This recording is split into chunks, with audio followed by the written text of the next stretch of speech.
So welcome to everybody.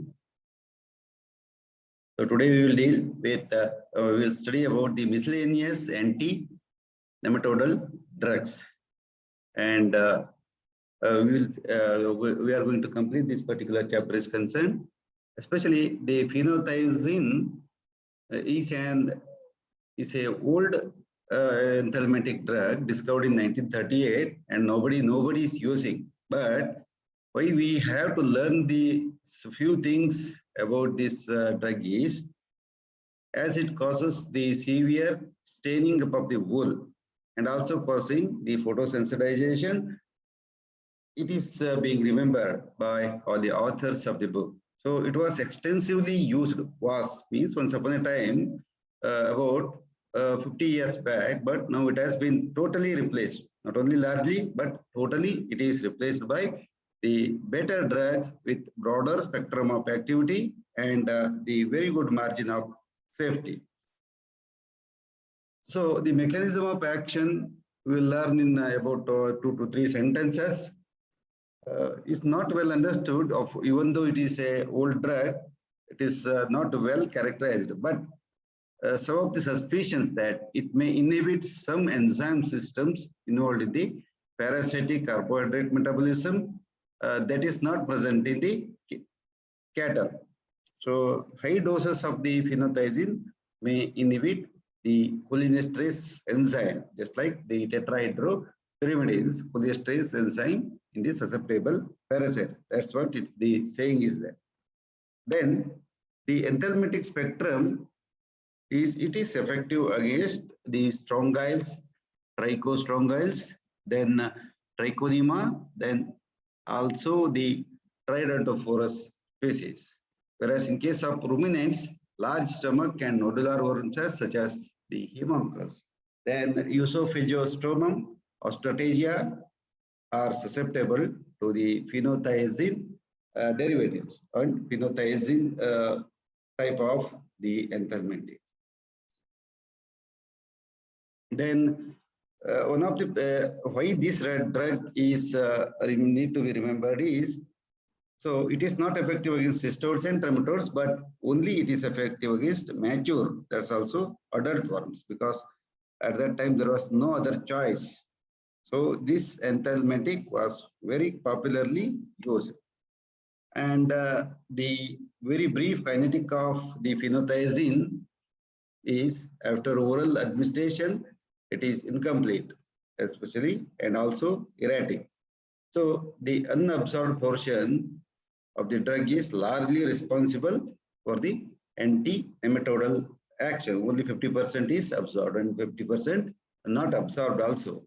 So the absorbed portion of the phenothiazine is mostly converted to phenothiazine sulfoxide. Please remember this particular sentence, because many times in the exams this will be a question. So the absorbed portions of the phenothiazine is mostly converted to phenothiazine sulfoxide in the intestinal epithelium, which reaches the circulation and river. So this unabsorbed is effective on the roundworms and passes to the species, whereas the absorbed part is getting converted to phenothiazine sulfoxide. So this reaches the circulation. And in the liver, phenothiazine sulfoxide, or also known as the phenothiazine, whereas it is metabolized into 2 brown colored dyes.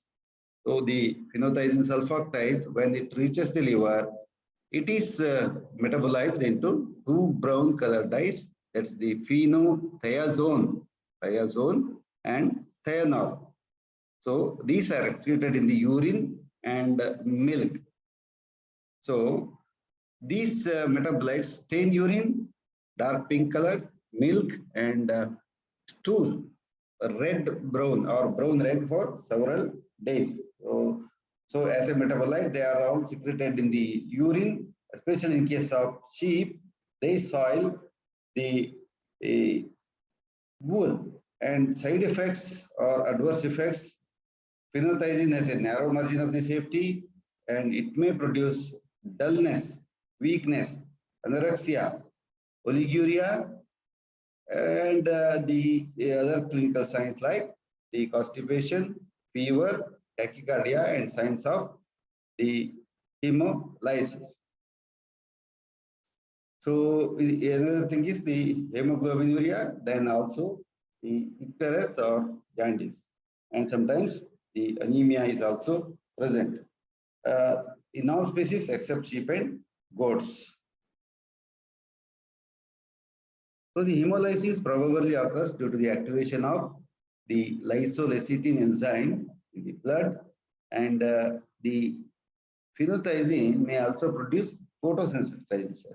Number one, because of the metabolites, it is going to stain the wool, and another thing is it is going to cause the photosensitization, especially in case of the cows, lambs, etc.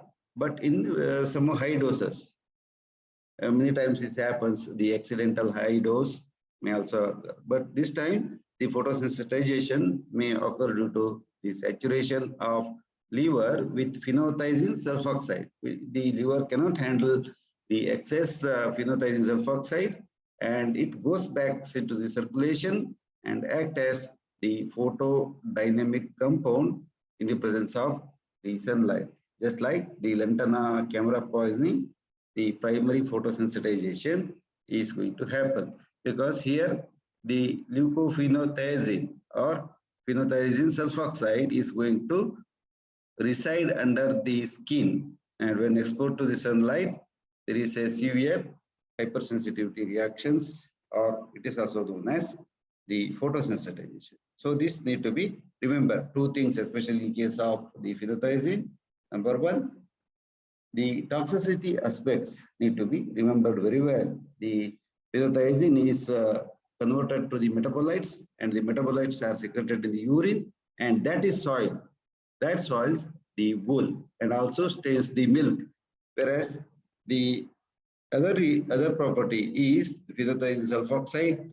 The excess one is it cannot be handled, and it accumulates beneath the skin, and when the animal goes in the sunlight, they get the type 1, this especially the photodynamic reactions will be obtained. So this one, and contraindications and the precautions. So the phenothiazine is contraindicated in weak animals and anemic and emaciated animals, and it should not be used in pregnant and also the lactating animals. Only the approved drug in pregnancy are the fenbendazole, whereas the young animals, lamb and foal, should not be administered because the liver is not well developed, and the chances of causing the toxicity is very, very high. So the phenothiazine stains and spoils wool and hair due to its colored metabolites, and its use not included in the sheep. So it is converted to the metabolites and causes the photodynamic reactions. So that's not recommended in the sheep. Hence, of course, nowadays totally it is out of the market. And constipation by the enhanced toxicity of phenothiazine by enhancing its systemic absorption from the GI tract. So the toxicity of the phenothiazine increases as and when the systemic absorption increases.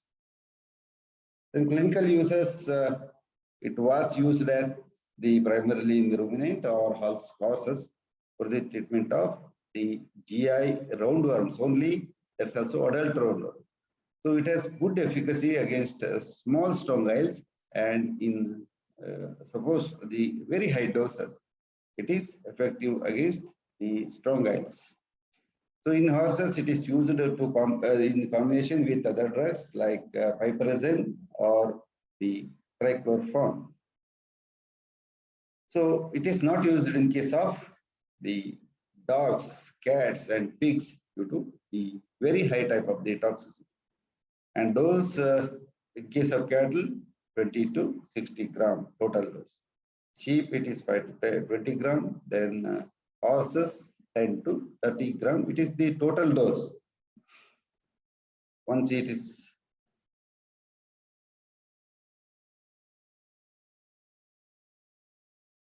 so another drug is the tetrachloroethylene. So these are all the miscellaneous drugs. Then tetrachloroethylene is a colorless, non-inflammable, unsaturated, halogenated hydrocarbon liquid and used mostly in cleaning and degreasing of the metals in the metal industry. So it has very high affinity against the hookworms and some nematodes, especially the dogs, and also some of the cats. Nematodes means flugs. So tetrachloroethylene is also one of the toxic substances. So it is not useful in ruminants due to its rapid inactivation in the rumen. This type of the different kinetic activity should be understood by the students, because while prescribing, all these need to be kept in mind. So this drug, this particularly tetrachloroethylene in small animal, no food or water should be allowed 12 to 18 hours before the last 4 hours after dosing, as presence of fat in case of the feed increases the absorption of the drug tetrachloroethylene and causes the toxicity. So the extensive absorption of tetrachloroethylene may produce all the non-specific reactions like the dizziness, then difficulty in moving or in coordination, then liver damage, and sometimes if it goes beyond the control, then death may also occur. Then tetrachloroethylene is rarely used today because of its very high toxicity and availability of the alternatives, because we have got the drugs with very high margin of the safety like the fenbendazole, morental, and this parental, etc.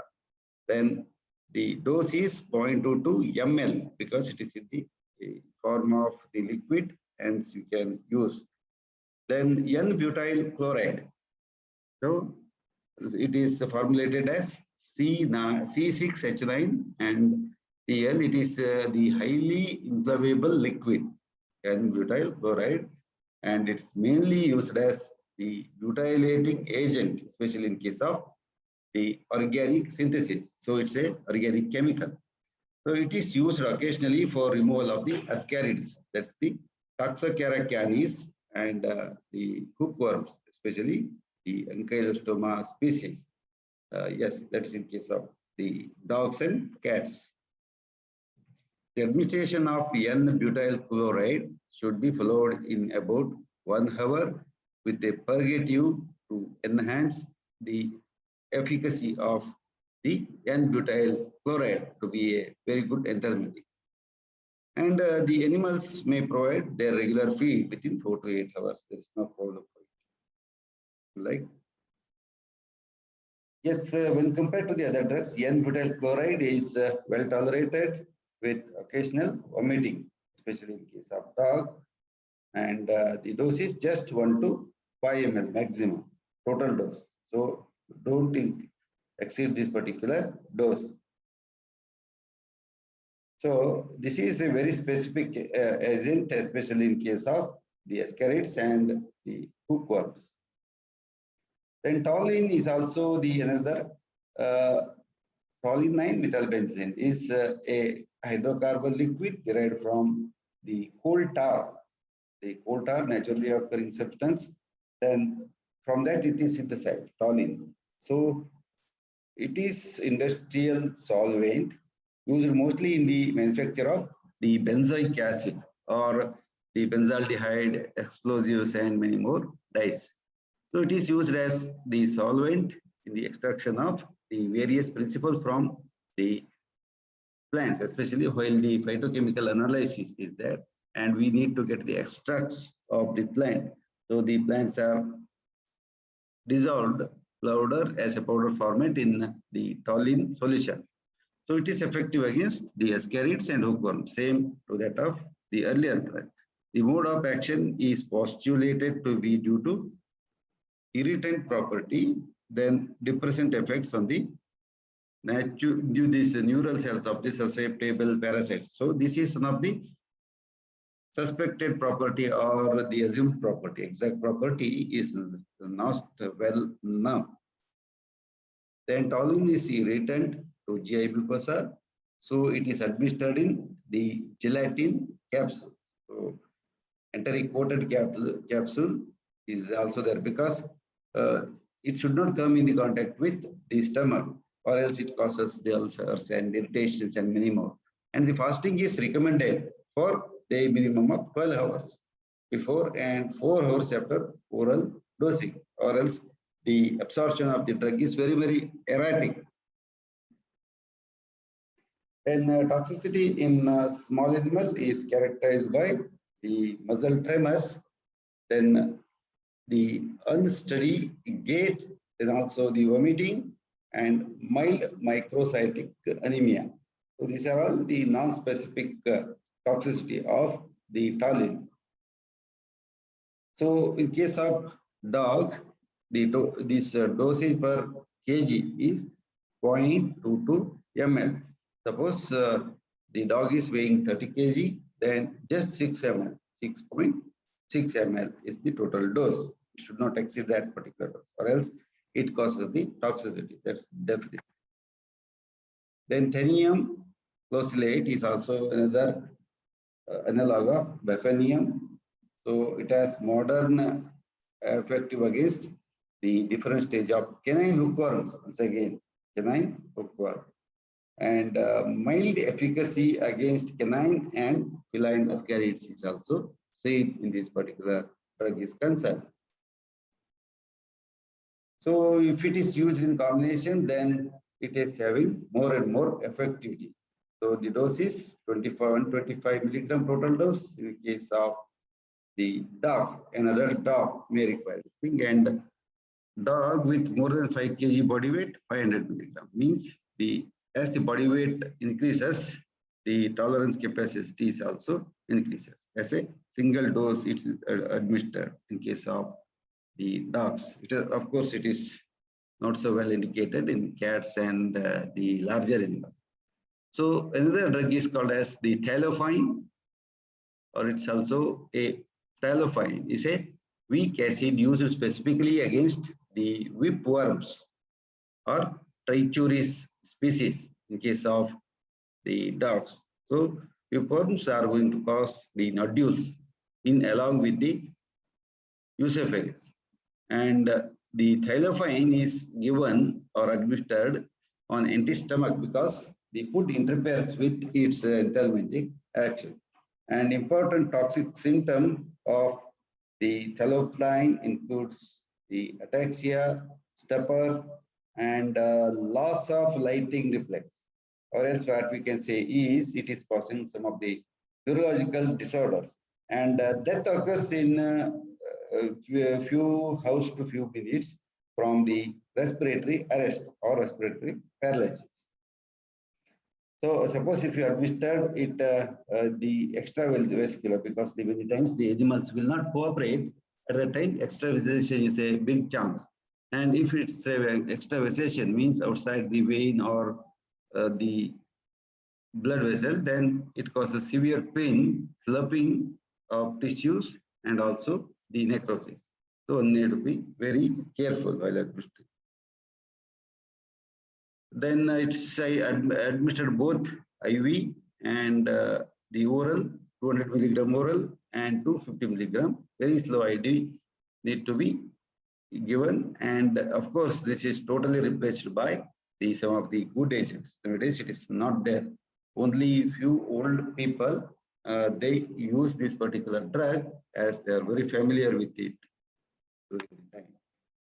And dithiazanine, or it is also iodide. Dithiazanine iodide is the intense blue-violet powder. It's a chemical in the form of the chemical. So it has a very broad margin of the anthelmintic activity, but it is less effective against, with efficacy, very good efficacy against the heartworms, microfilariae, hookworms, ascarids, whipworms, and strongyles. So all these are very common worms in case of the dogs. So then the dogs are reported to tolerate the recommended dosage well without any significant effects. Then what happens if we administer high doses? It causes the gastric irritation, then vomiting, diarrhea, then anorexia also there because it hampers the body enzyme system and causes the weakness in the coordination, etc. So dithiazanine iodine is, as usual, it is very less common used due to the available of the most recent anthelmintics. And the dose what we can administer is in the range of 20 milligram per kg. Orally it is administered, yes, once in daily for 2 to 7 days. It need to be repeated. Then another drug that's, these are all the miscellaneous anthelmintics. Hygromycin B is an antibiotic obtained from the microorganism that is Streptomyces hygroscopicus. So hygromycin means it is hygroscopic in nature, means the water is drawn towards this drug.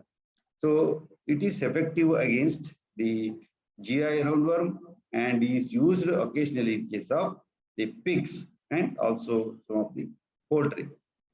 So it has been largely replaced by the modern drug as well in the older drugs. This need to be held because they have got the what you call as the very low toxicity, wide margin of safety, and also the broad spectrum anthelmintic, broad spectrum one, so that we need not administer these recurrent administration of the drug is not required. So that's how the modern anthelmintics, maybe the ivermectins, then the morental or parental citrate, because morental is not so easily available and cost also very so also have. So that's about the anthelmintics is concerned, and now we will just switch on to the another drug, that is antiseptics and disinfectants.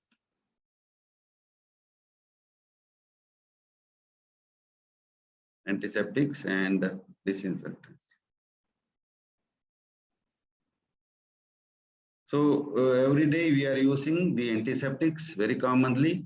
We know or the Dettol and many more substances are used very commonly in case of the human practice and also in case of veterinary practice. Whereas the anthelmintics and disinfectants, they are non-selective antimicrobial agents. So they are applied locally to inhibit or kill the microorganisms. So here there is a difference between the antibiotic, antiseptic and disinfectant, because the definition is almost same. So these are the disinfectants or antiseptics, non-selective antimicrobial agents, non-selective, which are applied locally, especially to kill the microorganisms. That is the common definition. So they have got the different mode of action and also the, especially the mechanism of action is different. So in general, antimicrobial agents used topically on living tissues are called as antiseptics. And while those applied the inanimate objects or the non-living substances are called as the disinfectants. So there is a very small difference between antiseptics and disinfectants. Antiseptics are the one which are applied on the animate objects or living tissue, whereas the disinfectants, they are applied on the non-living things. Example, you have to disinfect nowadays in the COVID-19 situation, you know that disinfection is one of the important procedures to kill the virus and bacteria. So here the inanimate objects like the operation table, then especially the operating equipments and all other materials required for the anesthesia, etc. need to be disinfected. Then collectively, both antiseptics and disinfectants may be termed as the germicides, or they can also be called as local antimicrobial agents. So germicides are the local antimicrobial agents. Whereas the antiseptics and disinfectants are extensively used for microbial control in both prevention and treatment of the disease. But these are internally not administered, only externally, either on the body of the animal or on the substances or external substances. So if they are applied on the body of the substances, the animal, then they are called as antiseptics. Then if they are applied on the inanimate objects or non-living things like the operation table, then the room, then also the gloves, etc., then they are called as the disinfectants. So a disinfectant in lower dose may become the antiseptic, and antiseptic in higher dose may become the disinfectant. So only concentration varies here.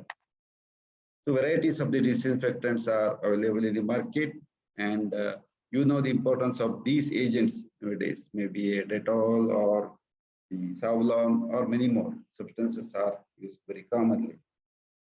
So these are used widely in surgery for the antisepsis of the surgical area, then the sensitization of surgical, sterilization of the surgical instruments, the apparels, the disinfection of the OT or operation theater, and the cabinets, rooms, tables, and lights, all where which there is a chance of getting the infections.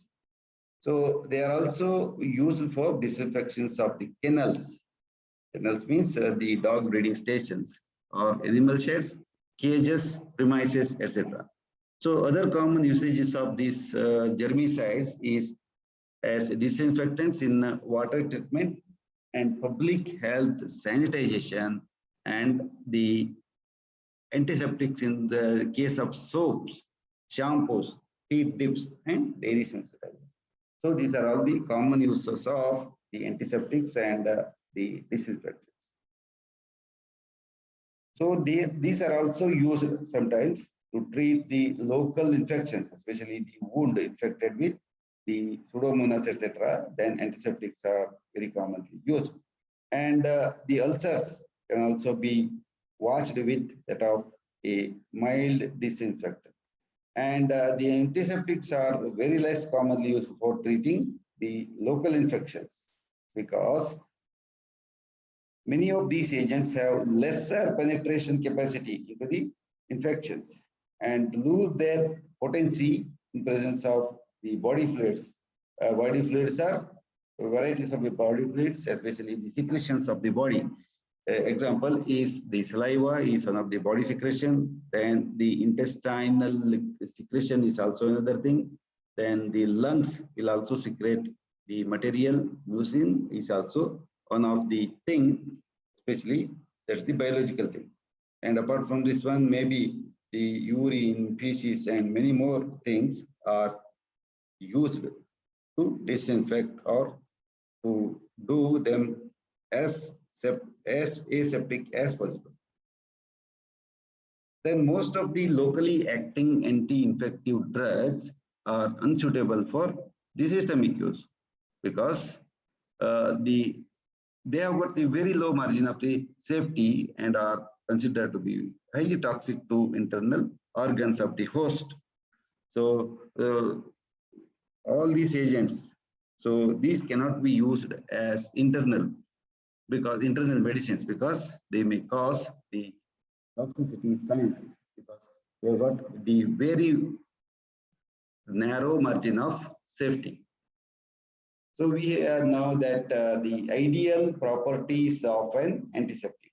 So you can easily guess this thing, as it should be chemically stable, number one. Then it should be rapid, very fast in action, and exert sustained protection. So if you put the phenol, etc., to the floor, the microorganisms will die immediately.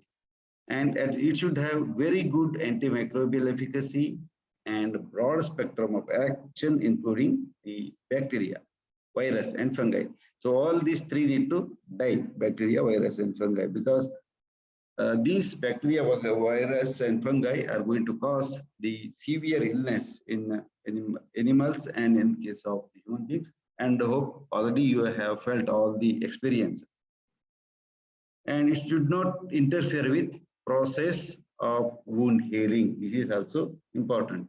So many times we need to wash the wound with potassium permanganate, chlorhexidine solution, and the boric acid, etc. So this should not interfere with the wound healing. And if it should be non-irritant. So if it is a drug with irritant property, definitely it is not going to cure the disease, especially the bacterial disease. And if it stays there for a long period, definitely there is a chance that it causes the toxicity. Then the another condition of the ideal antiseptic or disinfectant is it should be non-staining with agreeable odor and the color. So why it is said is many times it may spill over the skin of the handler, and if it is going to stain the shirt, pant, or the other clothes that is worn by the veterinarian, then it's very difficult. They will give you a very good staining. Then it should be non-absorbable, means as much as possible, if you make the antiseptic or disinfectant not to be absorbed, then these chances of the toxicity are less or minimal.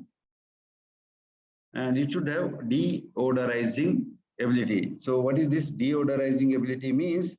So many times the bacteria, they produce varieties of the chemical substances, and they may produce very bad smell. So this may be also important to the milk and also the milk. Hence, it should not be used as the deodorizing ability. And the another property of an ideal and this antiseptic is it should not corrode or rust in this equipment. Especially this is a very common feature. If you put some antiseptic there, then it causes the adverse drug reactions or the adverse antiseptic reactions. The number one, the vessels will get decolorized, and also sometimes they get corrodes or rusticated. So after this thing, once again, we need to take it to the market where the tinkering, etc. is done. So this is also one of the property. Then factors affecting the disinfections and antisepsis is number one, the nature of microbes. So this is also a common thing, because in the earth we cannot find all the microorganisms are useful. So here the nature of microbes is influencing factor on selection of a antiseptic drug. So in general, the vegetative bacteria are most susceptible to the antiseptics and disinfectants, while the bacteria spores are more resistant. So this is one of the defense mechanism of the antiseptics and the disinfectants.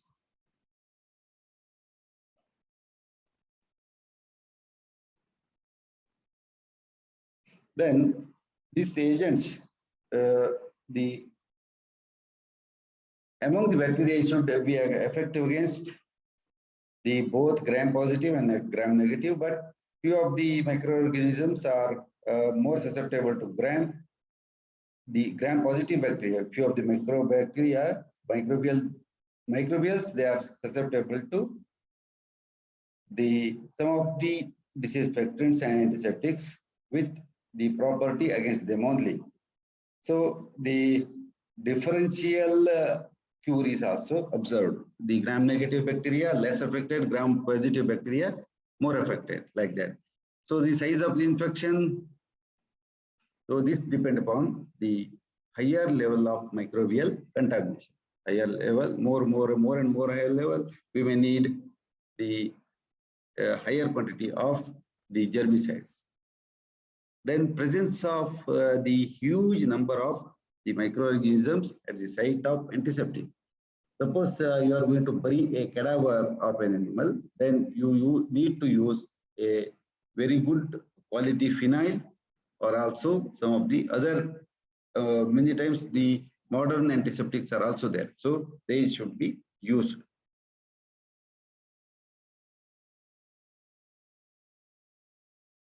Then presence of the organic matter.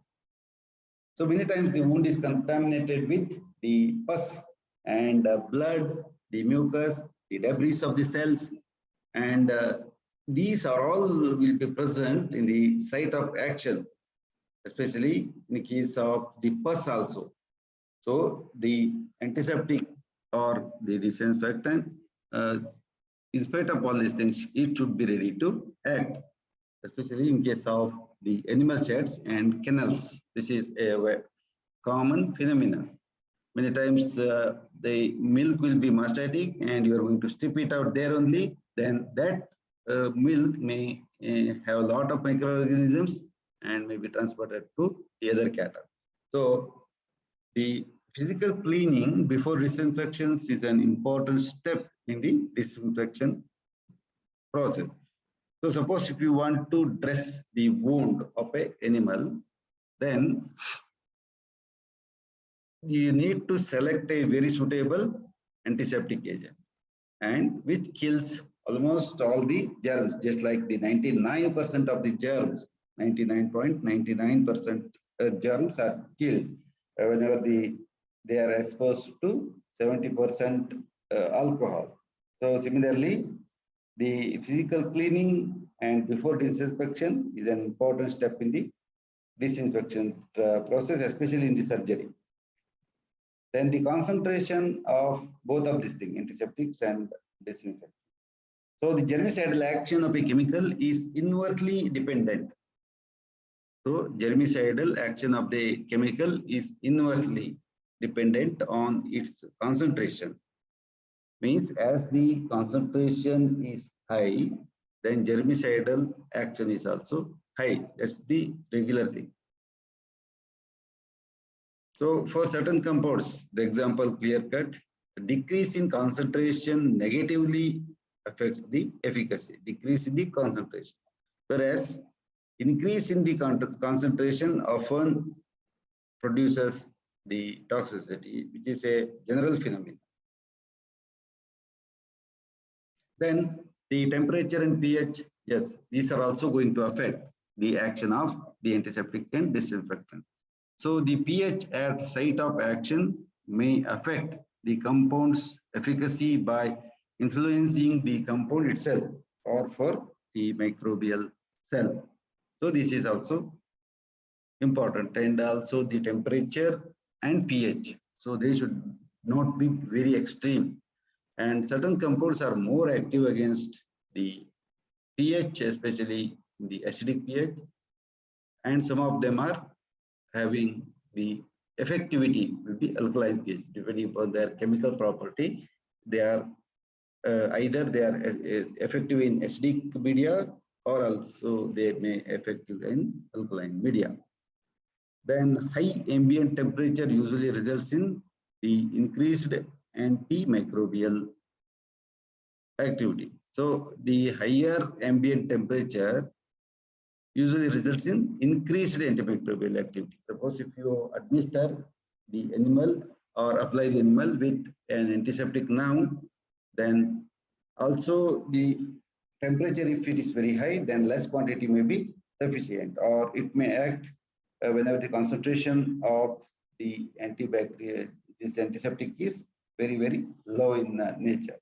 Whereas the spectrum of activity of these particular drugs, that's antiseptics and disinfectants, generally possess wide antimicrobial spectrum, the antiseptics, because one need to take care of the nature also, because if you inadvertently, if you use the antiseptics, most of the time the required bacteria may also die. And in general, the antiseptics are less toxic to the microbes than that of the infectants, especially disinfectants. So the specific local anti-infective agents may be used both as the antiseptics and also the disinfectants. Examples, the solvent like alcohol, chloroxynols, then iodines.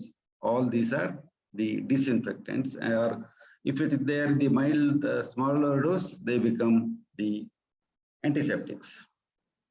So what are all these things? Alcohols, chloroxygenol, and iodines.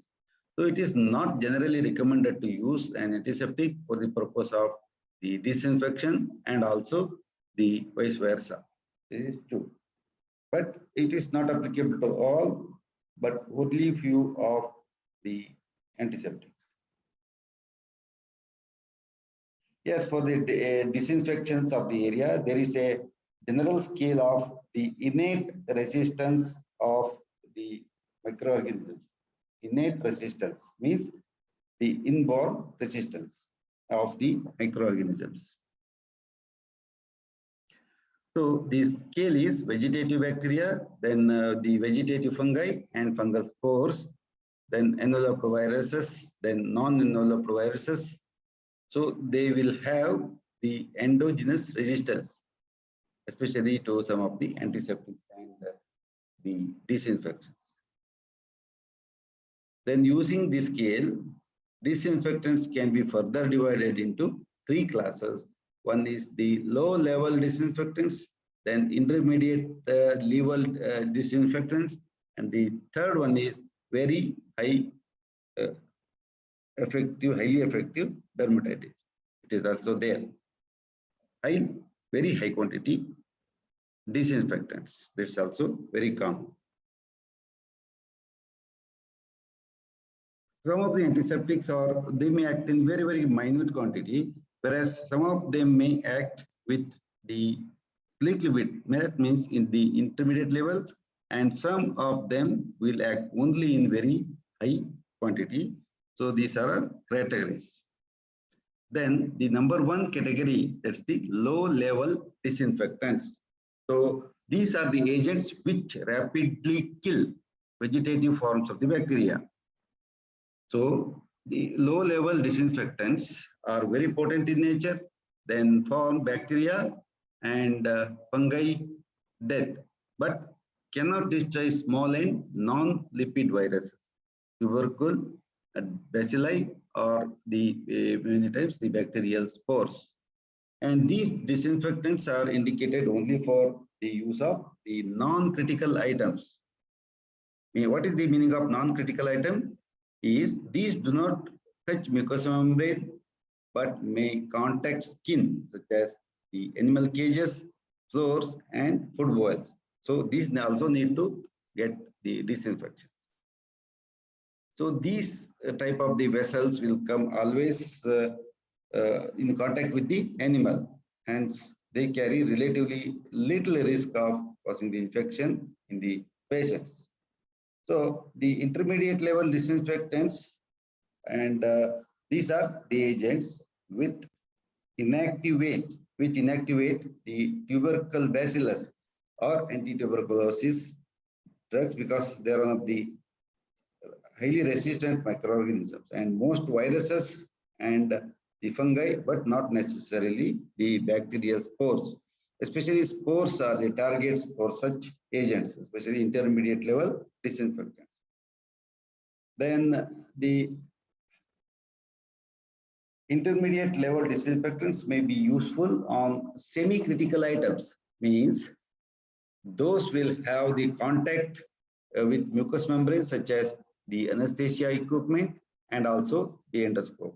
So after they use, after you pass the endotracheal intubation, then one need to remove it and disinfect it properly, then reuse it to the another patients. Whereas nowadays, the varieties of these elements are disposable in nature. Whereas the high level disinfectants are the agents which destroy all microorganisms and have the effective against the bacterial spores under the proper conditions. So the very high level disinfectants are used on the critical items. These are having the effect on the needles. Of course, the disinfections of the needles, scalpels, and scissors, which you are going to use for the surgery. So if these materials are infected with the bacteria, they will also go in the wound and cause severe damage in the patient. Hence, one need to disinfect these agents. So there are the chemical disinfections and the physical disinfection is also one of the important things. The potency of these drugs is measured in the phenol coefficient, and the germicidal local anti-infective potency of the compound is assessed by the various tests. That means how these agents are measured with the potential property, especially how efficacious these are. Then this is measured by the phenol coefficient or Riddle-Walker coefficient. So both of these measurements are widely used in the practice. The Riddle-Walker coefficient in vitro method, in which the potency of unknown agent is expressed as ratio between degree of dilution of unknown agent. Degree of dilution of unknown agent that kills a 24-hour-old culture of the B. typhosa, Bacillus typhosa, in 7.5 minutes at 37 degrees centigrade to that of the phenol under similar conditions. So to understand, make you to understand very easily, so this is Riddle-Walker coefficient is an in vitro method of testing the efficacy of a antiseptic or disinfectant. So how it is calculated? Then here it is the ratio. A ratio will be taken. What is the ratio? Means the degree of dilution of unknown agent that kills a 24-hour-old culture of B. typhosa in within 70 minutes at 37 degrees with all the standards, and the same with that of the phenol. So this divided by this, especially phenol, the dilution of the substances with all the standard conditions within 75 minutes, which kills the B. typhosa culture, and also the concentration of the phenol, which is under the antiseptic category. So this ratio is called as the Riddle-Walker coefficient, and this is very commonly used for the measurement of the efficacy. So the test has only limited validity because in particularly in relations to the antiseptics, and because it does not take into the account factors like the local toxicity and effect of organic tissue, matter, pus, blood cells, etc. So this is not the perfect measurement of the potency of a substances. So another thing is, so these are all the phenol coefficient or the Riddle-Walker coefficients are same. So this is a very commonly occurring questions. Hence, please remember that. So it is the in vitro method in which the potency of a unknown compound is expressed as the ratio between the degree of the dilution of the unknown agent that kills a 24-hour-old culture of B. typhosa in 7.5 minutes, and also at 37 degrees centigrade to that of the phenol under the same conditions, all the same conditions. So this has got the limited validity, particularly in relations to the antiseptics, and the in vivo efficacy, etc., are not taken into the considerations. Whereas the classifications of the antiseptics and disinfectants can be broadly done into several groups. First of all, the germicides are classified into antiseptics and disinfectants. Then once again, depending upon the physical agency, then the destination between antiseptics and disinfectants. So it is not so clear that few of the antiseptics will act as the disinfectant and few of them will act as the antiseptic. So the properties cannot be generalized, and hence they are classified as the agents with the physical agents. Number one, heat. So dry heat and moist heat. You may be knowing that the inoculum needle or the inoculum blue will be heated, especially in the Bunsen burner. Then it is picked up. The colonies will be picked up. That is the heat one. Whereas the light and radiation, especially ultraviolet light, which is present in your incubators and the laminar flows and many more, especially light radiation or the ultraviolet light. The second classification is the acids, depending upon the category, like the organic acids, like the mild acids. Boric acid is the mild one, whereas the HCl and sulfuric acid are strong acids. Whereas the organic acids like acetic acid, benzoic acid, and salicylic acid. The second category is alkalis. Example, sodium hydroxide. Alkali means they are having the pH more than 7. The calcium hydroxide, calcium oxide. So all these are the alkalis. And oxidizing agents, just like the potassium permanganate, then hydrogen peroxide, sodium perborate, then benzoic peroxide. All these are oxidizing agents. Whereas some of them are the reducing agent, like the formaldehyde, then glutaraldehyde and sulfur dioxide. They are the reducing agents. So alcohols, one need not have the memory, because nowadays they are very popular. The ethyl alcohol is 70% ethyl alcohol, and also the isopropyl alcohol, which are used to prepare the sanitizers, especially in case of the coronavirus control. So they are going to kill 99% of the virus.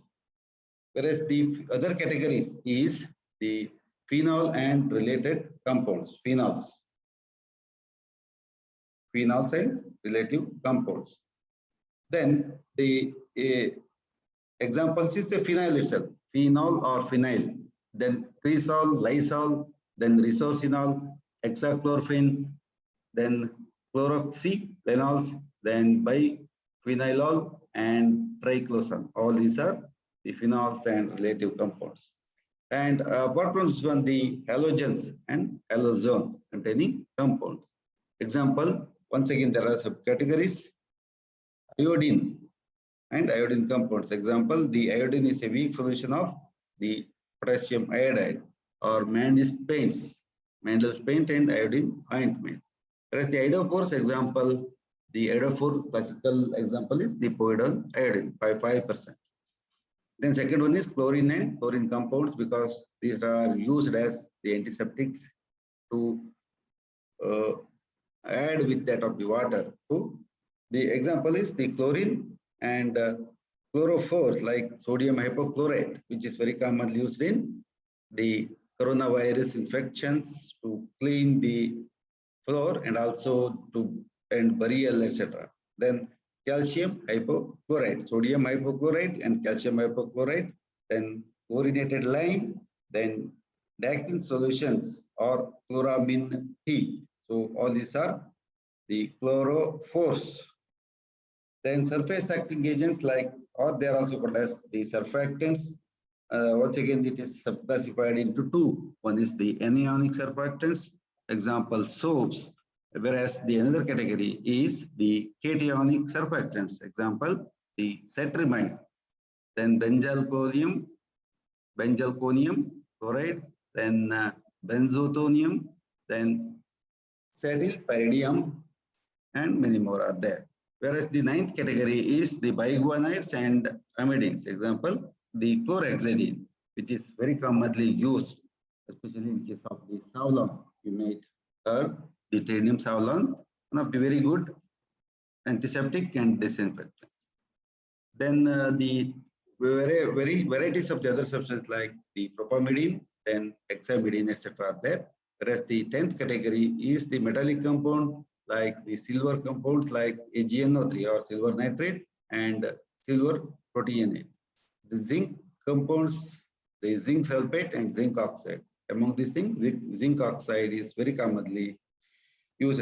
And the mercury compounds, yes, mercury chloride, phenyl mercuric nitrate, then the merbromine and thiomersal. All these are the mercury compounds. And about the dyes, DYES, please see the spelling. Then acridine dyes like the acryflavine, proflavine, and aminacrin. And the rosanilin dyes like the gentian violet. So the gentian violet is very commonly used to apply on the burnt wound and brilliant green. Whereas the azo dyes are the scarlet red. Whereas the 12th category is antibiotics and the antibacterials like the bacitracin, polymyxin, neomycin, trimethoprim, silver sulfadiazine, mefenide, and nitrofurazone. All these are the antimicrobial agent. Miscellaneous agents like ethylene oxide and ethylenamine tetrahydric acid, EDTA, is also working as the disinfectants.